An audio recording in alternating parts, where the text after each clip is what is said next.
Bonjour, eh bien nous allons parler tout simplement de la gestion de l'épargne en général, mais en se focalisant un peu plus sur l'assurance vie pour une raison simple, c'est que l'assurance vie aujourd'hui c'est 1700 milliards d'euros. Énorme, 1700 milliards d'euros. On sait qu'à 80%, les contrats d'assurance vie sont positionnés sur des supports en euros.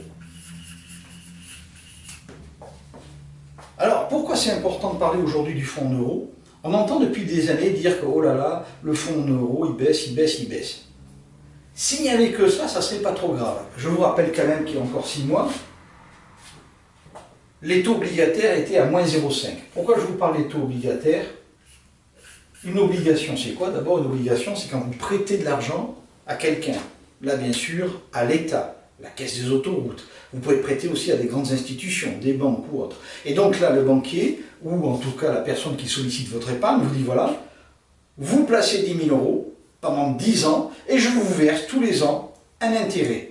Et au terme, bien sûr, vous récupérez votre capital. Donc ça, c'est parfait, sauf que quand on a un moins 0,5, ben, je me demande qu'est-ce qu'on peut avoir. C'est-à-dire vous allez placer votre argent pour avoir du moins 0,5. Donc aujourd'hui, le problème est très compliqué par rapport aux obligations. Sauf si vous voulez prendre des risques. Mais quand on est sur les obligations, c'est justement pour ne pas prendre de risques. Parce que dans ces cas-là, vous pouvez aller faire des obligations italiennes et vous passerez à 3%. Le danger, c'est si au terme, l'entreprise n'existe plus, ben, vous aurez perdu votre capital. Donc aujourd'hui, on a un stock à peu près de 1500 milliards d'euros, on va dire pour faire simple, en fonds en euros. Alors on annonce quelque chose qui paraît être une bonne nouvelle. On dit oui, mais les taux obligataires vont remonter. Pour preuve, de moins 0,5, ils sont passés à 0. Alors ça paraît peu significatif, mais c'est quand même pas mal. Et le problème, c'est que quand les taux remontent, c'est un danger extrême pour les fonds existants. Pour une raison simple. Les fonds en euros ne marchent que quand les taux obligataires baissent. Pourquoi? Pour les plus anciens, on avait des taux obligataires à 10%. Très bien. Mais ils ont baissé par exemple à 8%. Et l'idée qui n'était pas idiote, c'était de dire si j'ai un placement d'occasion à 10%, et si les placements neufs sont à 8%, eh bien je vais vendre, parce qu'il est clair que les 10 000 euros que j'ai placés à 10%, les gens vont vouloir, les épargnants vont vouloir me l'acheter, puisque en neuf, ils n'auront que du 8. Et donc je vais le vendre 12 000. Donc tant que les taux baissent, vous revendez plus cher que ce que vous avez acheté les taux. Ça c'est fantastique. Sauf qu'ici, on était à moins 0,5 aujourd'hui, et on repasse à 0. Et c'est là où vient le danger extrême, c'est que par contre, quand vous avez des taux, mettons à 1%, et que vous avez acheté des obligations à 0, il est clair que si vous voulez les revendre, vos 10 000 euros, vous n'allez pas les revendre 10 000, puisque les neufs sont à 1%. Donc vous les revendrez 8 000. Tout ça pour dire que plus les taux obligataires vont monter, plus le stock d'épargne va baisser. Et ça, c'est une vraie catastrophe.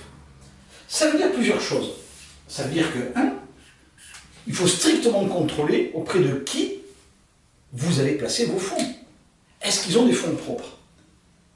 Pourquoi je vous dis ça? Parce que je ne citerai pas un des gros actionnaires de l'assurance vie, mais qui va avoir des problèmes énormes. C'était celui que préféraient, pour beaucoup, les épargnants. Pourquoi? C'était celui qui donnait le plus de rentabilité sur les fonds en euros. Maintenant, on va être sérieux. Quand on achète, quand les compagnies d'assurance achètent un portefeuille d'obligations à 1%, il est clair que ce 1%, il s'impose pour tout le monde, pour tous les actionnaires, pour tous les intermédiaires en assurance. Donc, c'est-à-dire si vous achetez du 1%, vous enlevez 0,50 pour les frais de gestion, et il reste 0,50 à distribuer à l'épargnant. Et vous avez donc les assureurs qui ont versé 0,50 et les clients étaient très très contents. Et de l'autre côté, vous aviez les méchants. Les méchants, eux, au lieu de donner 0,50, ils donnaient 0,40 ou 0,35. Et là, on disait, mais ceux-là, ils sont méchants. C'est pas ça. C'est que pourquoi ils donnaient 0,40? Parce que sur les 0,50, ils provisionnaient 0,10. Ils provisionnaient 0,15. Ça veut dire que vous aviez des compagnies qui reversaient tout et ne mettaient pas un centime de côté, et vous avez celles qui disaient, ben non, on va garder parce que ça ne sera pas tout le temps comme ça. Et le problème aujourd'hui, c'est que celles qui ont tout donné, elles ont zéro en fonds propres. Et elles ne sont souvent pas, en fait, comme ça s'appelle, ni des banques, ni des assurances. Je vous laisserai découvrir, vous viendrez d'abord me voir et je vous expliquerai qui. Ça veut dire que par rapport à ça, il est clair que celles qui ont beaucoup provisionné sont plutôt tranquilles sur les quelques années à venir, parce qu'on ne sait pas quand tout ça va se déclencher. Elles sont tranquilles, il y en a d'autres qui sont très mal en point. On l'a vu parce que les compagnies d'assurance, maintenant, si vous voulez placer l'argent, vous obligent à mettre 30% d'unité de compte. C'est qu'ils savent très bien que c'est pas bon. Alors moi, je sélectionne bien sûr les compagnies avec qui je travaille, et je regarde en priorité leur structure. Pourquoi? Pour protéger mes clients, et puis pour plaisanter, pour me protéger à moi aussi, puisque je ne veux pas perdre mes clients parce que, je vais dire, ils sont sur un support qui n'est pas viable, entre parenthèses. Alors le danger, c'est quoi? Le danger, c'est qu'à un moment donné, si les clients massivement viennent retirer leur épargne en fonds d'euros, ben, s'il n'y aura plus assez d'argent, le stock ne permettra pas de rembourser tout le monde.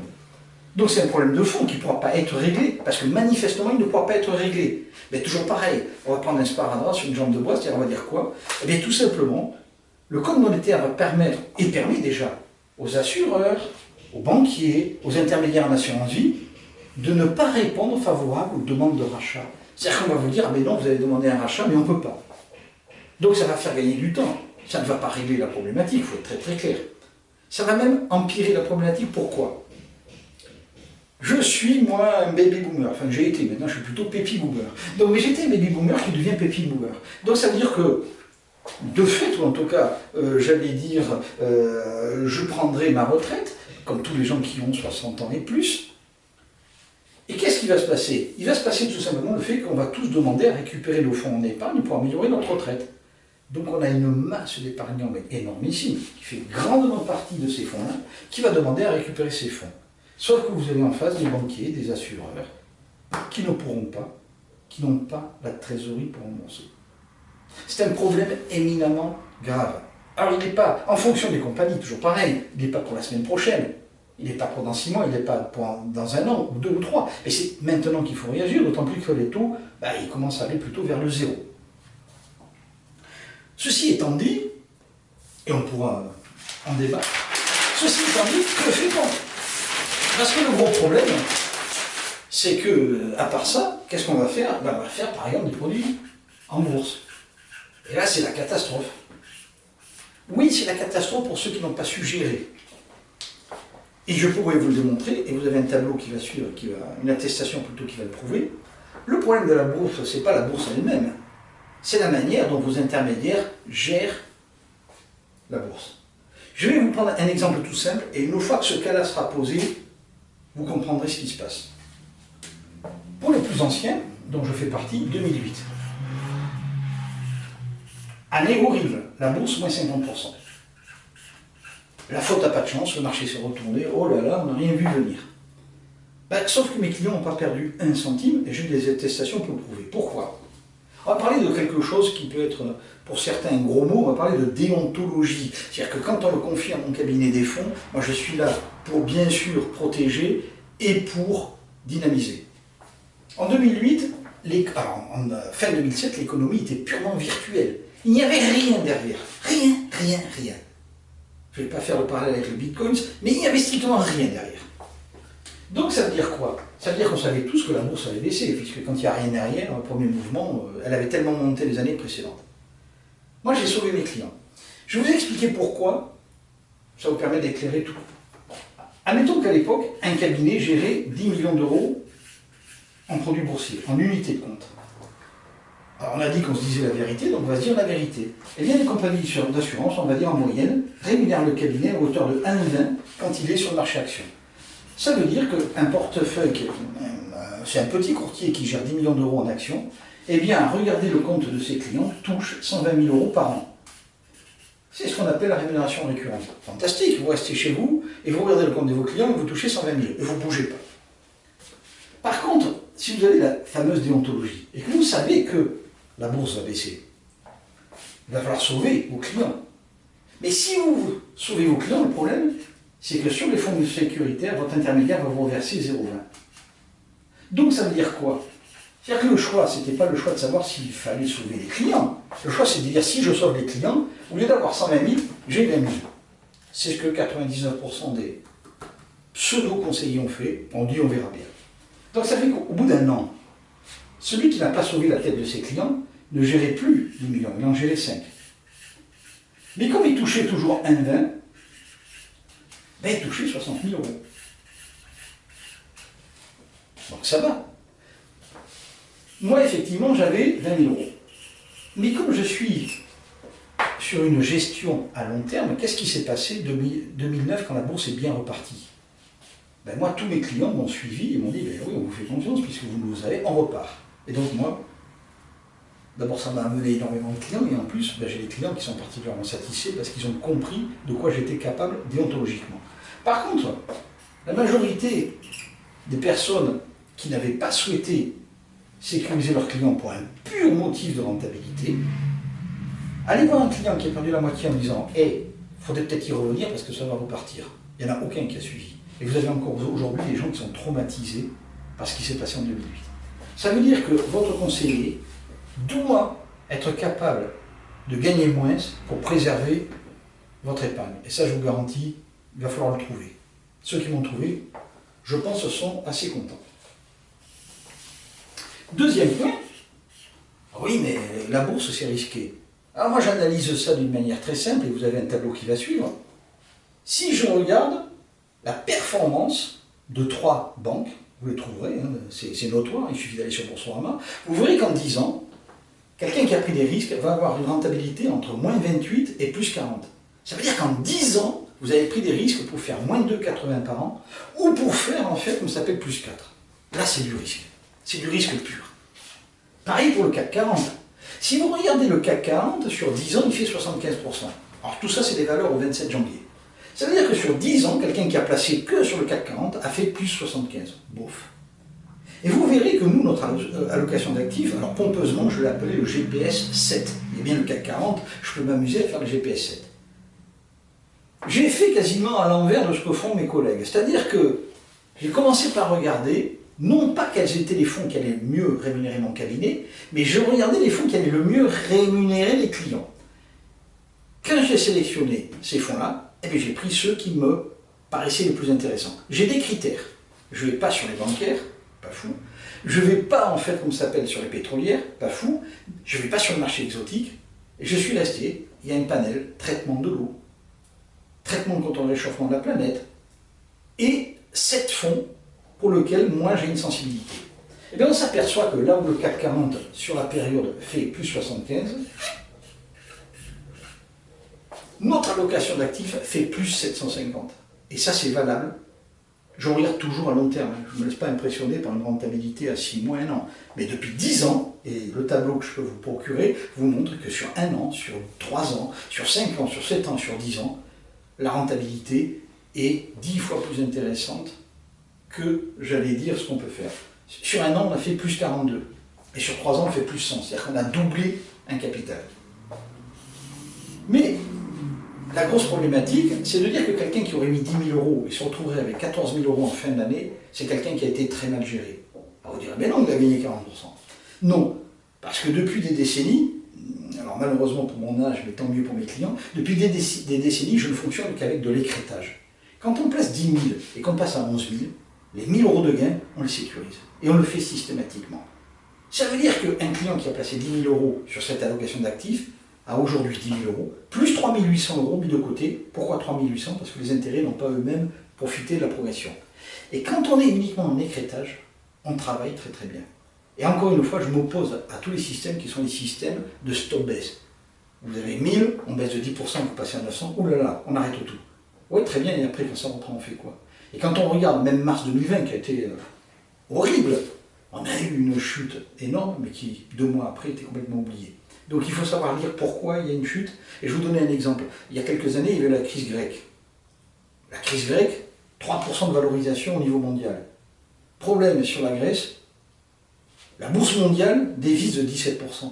Ben non, si un problème avec la crise grecque, au pire, elle va baisser de 3%, puisque c'est sa capitalisation au niveau mondial. Donc, Toujours pareil, système en fait comme ça s'appelle de suramplification, et on a bien vu de suite après on est reparti. Donc il faut avoir cette lecture-là, et il faut bien sûr avoir en fait comme ça s'appelle, j'allais dire, tout simplement, un gestionnaire qui va vous solliciter pour dire on est crête.